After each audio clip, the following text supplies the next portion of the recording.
Hey y'all, I'm Dr. Lucretia Cook, but you can call me Dr. Lala. Welcome back to another episode of the Revolve Podcast, where grief and loss are a journey and not a final destination. Today is a special episode. I am having my very first guest, and this is Mr. D'Angelo London. This nice gentleman also happens to be my husband. And so I invited him today to have a conversation um, about what it means when we say give it to God. But before we get started, I'm curious to know, what does it feel like being my first guest? Um, Nervous, very nervous. It's actually an honor. I really do enjoy your podcast, and I really do, support you in everything you do. So actually being your first guest, is actually an honor for me. So thank you. Oh, bless you. Yeah, I didn't think it was Y'all gonna see be how me. he got me grinning. I didn't think it was gonna be me. Well, welcome. I do value your thoughts, your ideas, your opinions. And so when the opportunity to have this conversation came up again, I thought this would be a good conversation for the podcast because we do talk about grief and loss. We talk about, what it looks like to navigate these seasons because, we're transitioning, whether we're grieving the loss of a job or we're grieving the loss of a relationship, of a child, a parent, a dream deferred. There are so many things and life experiences that we go through. And a lot of times we hear, give it to God. And so the question becomes then, what exactly does that mean when we say give it to God? Right. Right? And so what's the first thing that comes to your mind when you hear give it to God? Well, the first time hearing "Give It to God," it sounds like something that's almost like a cop out. Honestly, at first, so you hear it and you say "Give it to God," and it's like, oh, when you give it to God, then everything will work out in the end. But honestly, that's not really the truth about it. When you give it to God, it does not just go away. It's still some things you got to do. Right. So when you say it doesn't just go away, that's real because it doesn't. No, Right. it don't. And a lot of times when we say give it to God and we tell them to surrender it to Him, they think that means it's just numbness. You're not thinking about it anymore. Pretty much like God just takes the feeling away. He just takes the feeling away. Right. Most of the time when people say that, this almost like escapism. It's almost like a cop out. You don't want to deal with the emotion. You don't want to deal with what you're feeling right now. So you're gonna give it to God. And when you give it to God, then you'll feel all better. You can go on with the rest of your life. But yeah, I find out in my own experiences that that's not true at all. Once you Right. give it to God, you can give it to God, and you can still have the emotions burning in your chest. Oh, that's good. The emotions burning in your chest. Yeah, I call it the buzz. The buzz. Okay. So then when did you start realizing that God wasn't asking you to turn off your feelings? Because you said you call this the buzz, that feeling that you still have after you've given it to Him, right? So when did you realize that He's not saying turn it off, let it go, and just give it to me? Because of recent things I've been going through, the things I've been going through, as far as an emotional, the trials and things like that. But it was one of them things where it's like, I know I had prayed and I gave it to God, and I said I was gonna go work out with the boys. I was gonna go with King and go with King. And so after I prayed, gave it to God, I went to the gym, and so I took my pre-workout and took my creatine and everything. So we shooting the breeze, we talking junk to each other, we lifting weights, so I hit a new PR on the bench and all that good stuff, and everything felt okay. But King had to leave because he had a business meeting, and then Mike had to leave. I think he either had to take his grandmama to the doctors or he had a chiropractic appointment or whatever he had to do. There's no telling with Mike.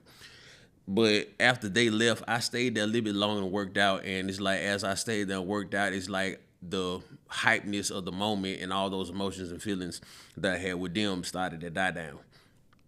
And it got to the point where, I started feeling that buzz again. in my chest. And so I got back to the car. And when I got back to the car, I was sitting there, I'm still feeling this buzz and like, and so then I started questioning God sitting there in the parking lot. And I was like, I prayed, I gave it to God, but I still feel it. So exactly what did I give to him? Because people say when you give it to God, so you give it to God and then you feel better. But I gave it to him and I still feel it. So then if I still got the emotion, then what exactly did I give him? And it was in that moment God spoke to me. He told me that moment that you gave me governance. So he gave you governance. Or you gave him governance. Yes. So what does that mean when Holy Spirit spoke to you and said, you gave me governance? Then what does governance mean? I had to study it because I was trying to figure out like governance. I was like, what did that mean? So it's like, you gave the situation to me, but you still have the emotions. So then the thing is, I can't do nothing with your emotions. But what you can do is say, from this point on, Lord, I have decided to give you the free will to guide me through this thing. I'm gonna give you the governance. I'm not gonna act on my own. I'm not gonna act on my own power, my own knowledge, or what I feel. I'm not gonna act on these emotions. What I'm gonna do is I'm gonna give you the will, and you tell me exactly how I need to navigate through this, so that therefore I don't mess up. Right. So then what I hear you saying then is that you're giving God control. Yes. Whereas before, there may have been a season where you thought you could control it yourself. You could handle it, you could manage it. Yeah. But now in this season, with what you've gone through, you're saying, God, I give you governance. So God, now you have complete control of this situation, this thing, whatever this thing is. So God, I'm giving this to you. Yeah. So then I won't mess it up and I won't crash out. Right. So that you don't mess up and you don't crash out, Right. right? And then on the other side with your emotions, he said to you, but your emotions are still things you have to work through. Yeah, your emotions are yours. Those are yours. I got control. I got it from the beginning to the end, but your emotions, you have to work through that. Right. And so that's where we start talking about things like, going to therapy or seeking wise counsel so that you can learn how to navigate those emotions. Yeah. So that you're not holding them in. Right. So that you're able to acknowledge and say, even as a man, that it's okay to not be okay. Right. Would that be fair? Yeah, because what people don't understand is emotions is data. It's data, it's information. Tell me more. Most of the time, people think that what they feeling is what they feeling, but what you're feeling is an indicator of where you need to be going, or what you need to be doing, or God trying to get something to you. Because not all the time that we go through these different things, I say it like this: if we're gonna believe that God predestines everything and He's already orchestrated the end from the beginning, that means also that these stumbling blocks and the things that I'm going through that are hurting me are also a part of His will.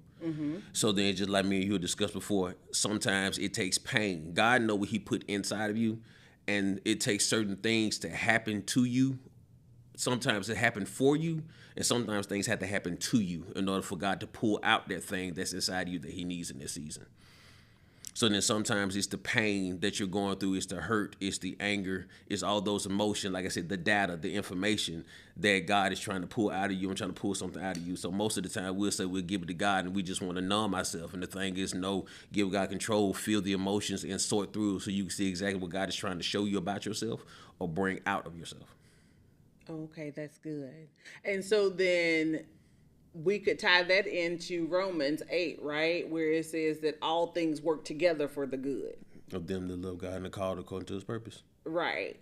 So then if that's the case, why do you think people say it so casually? Like I said, because most people want escapism. Most people don't like it's just like you was talking in some of your previous episodes. People don't like that quiet time.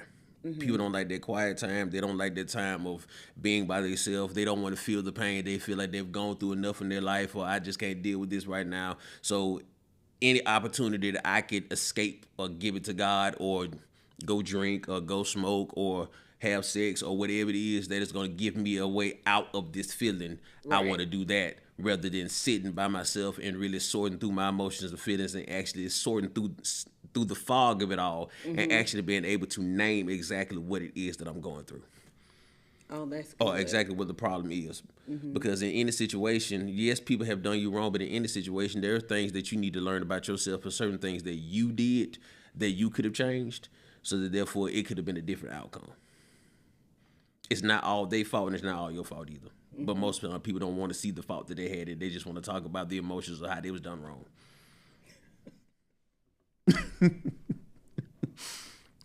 And not what you did not what you did that was wrong too, or what you did that facilitated their wrong that they did to you.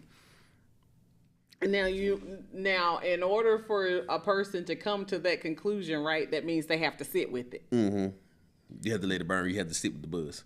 But the reality is that burn. Yeah. Like my chest burning. Right? It hurts, and we don't like it. No, we don't like it. So then let me ask you this. Then what caused you to stop running from it, from those uncomfortable feelings, and to get the courage to face it? Because it is hard to face it. And listen, nobody wants to be uncomfortable. Nobody wants that burning in their chest. Absolutely not. And nobody wants to admit that they might possibly, quite maybe, somewhere along the line, been wrong in the whole situation themselves. Because most time when we tell the story, we always gonna make ourselves the hero and them the villain. Oh, bless it. But nobody wants to admit the fact that there was some things that you did and you said wrong that may have caused the whole thing themselves. Because if I admit my wrong in this situation, I had to look back at all the other situations to see well that person did me wrong, and it was really, no, I did that, and yeah, I said that, well, I shouldn't have said, well, then I did. Nobody wants to go back through all of that. That's rough. So but about your question, what caused me to do that is just emotional intelligence. It gets to a point where you have to, when you want to change yourself, when you want to change the outcome, and you want to be better, insanity, like they said, this is doing the same thing over and over again and expecting a different result. It has to get to a point where you have to say, I'm sorry, hold on one second. What's insanity? Doing the same thing over and over again and expecting a different result. Insanity is doing the same thing over and over again, expecting a different result. Okay. And it's not going to change until you change your tactics. And so then it has to get to a point where you're like, okay, in all these situations, whatever goes through, I'm always the common denominator. So then, therefore, it's like...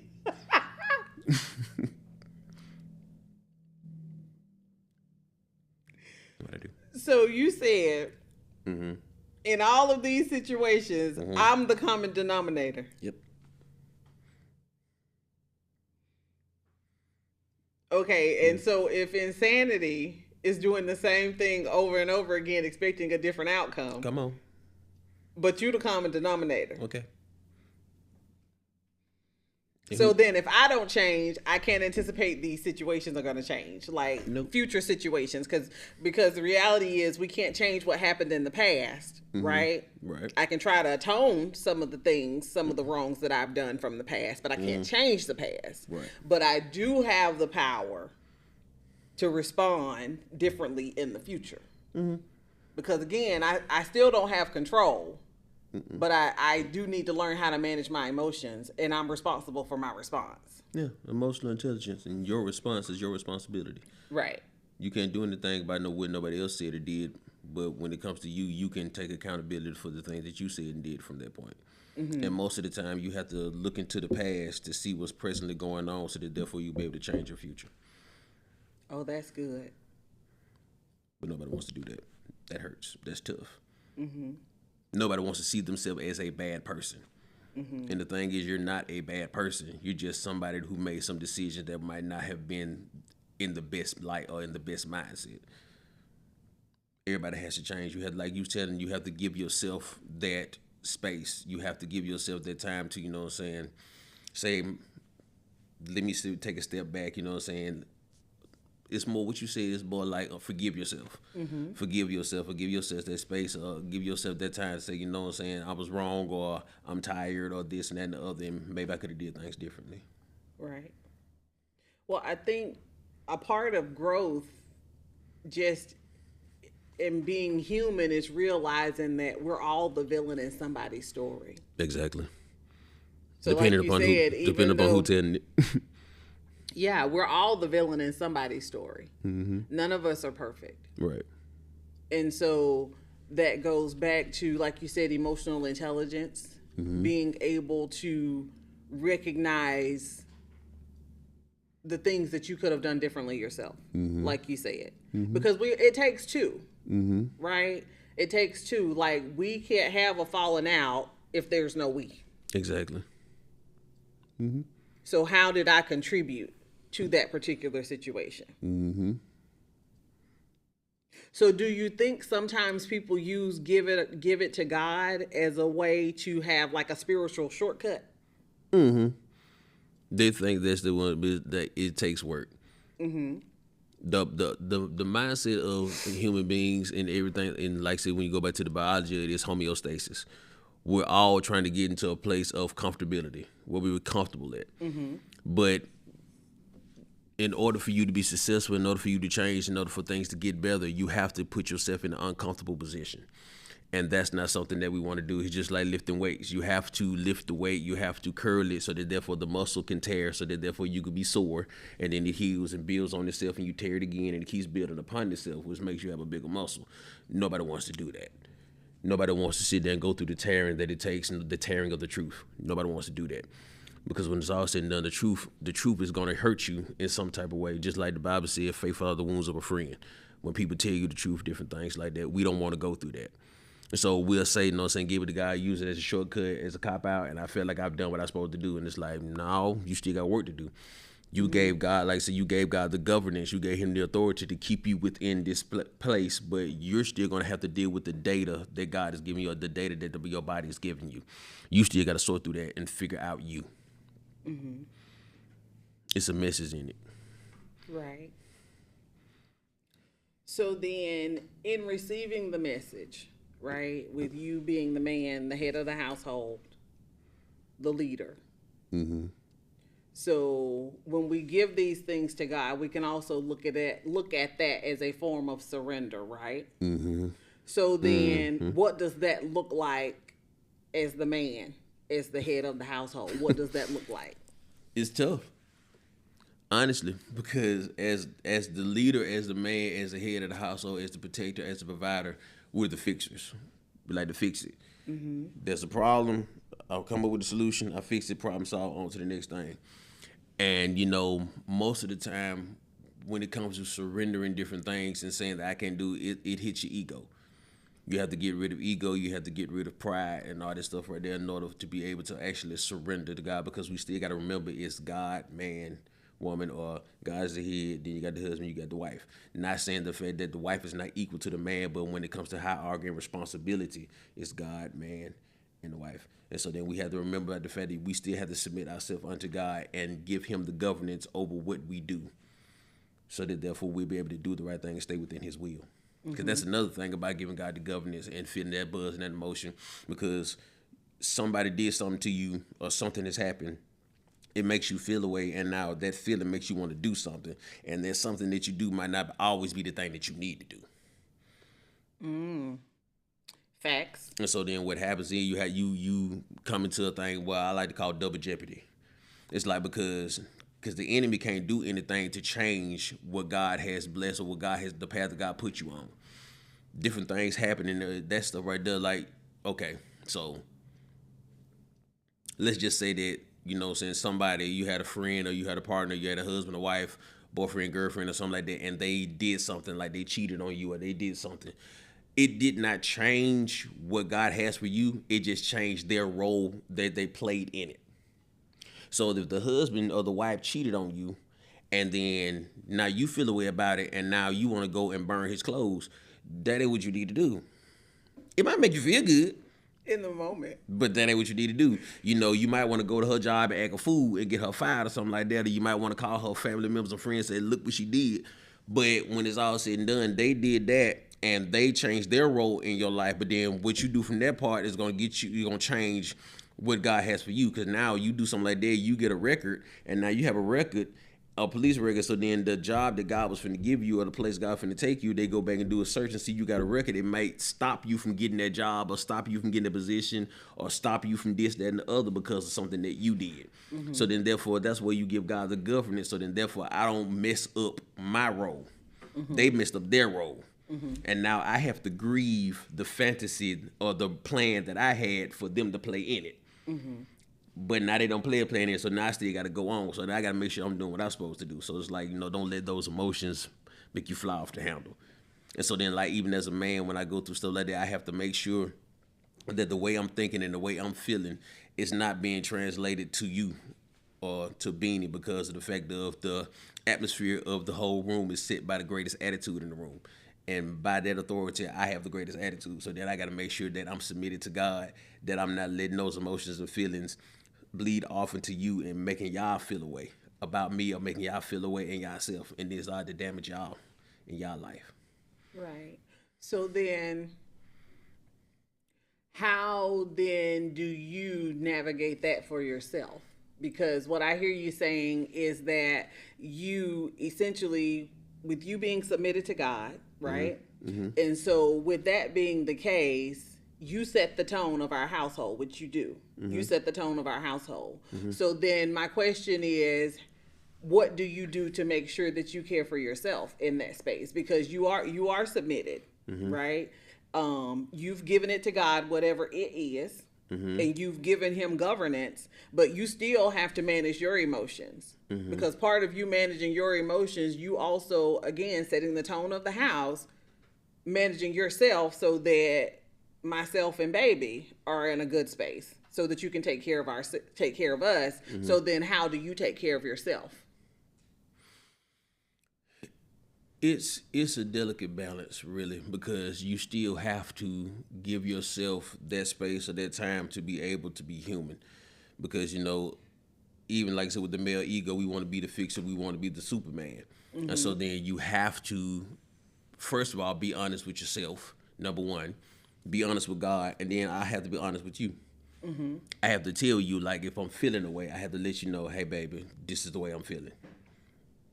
I'm going through this, I'm going through that, or this is why I'm at, and actually being honest with you and saying about the fact that, why I navigate through this stuff, holding it in is what's going to stop me from actually being able to connect and actually keep me from being able to navigate the space and do the things I need to do for myself. So playing video games, I play video games, I work out, I do goofy dances around the house, different things like that, whatever's going to make me feel good in that time. But, it's just really just, in order for me to navigate that, I have to include you. I have to include you, like I said, and say, hey, baby, I'm feeling away. This is what's going on, so that therefore I can get that out so that I can navigate it. Because if I don't, then it's going to be hard for me to. Right. Okay. And so then, for the other gentlemen who may be listening to this episode, how would you suggest they get to this space where they feel safe enough to do that? Well, safe enough in order to tell their spouse? Yeah. Because, and we've talked about this before, you see it on social media where there are so many men out here who they're able to share the load with the father, but then they don't have the safety to do it at home. So what would you say to those men? Drop your ego. You're going to have to drop your ego. You're not Superman. You can't do everything. You can't hold it all together all the time. You're still human. So it's like you have to drop the ego and have to get to the point where you can be honest with you, like I said, honest with yourself and then honest with the person that's with you. Because when it's all said and done, that is supposed to be the person that's supposed to be helping you through everything anyway. That is your help meet.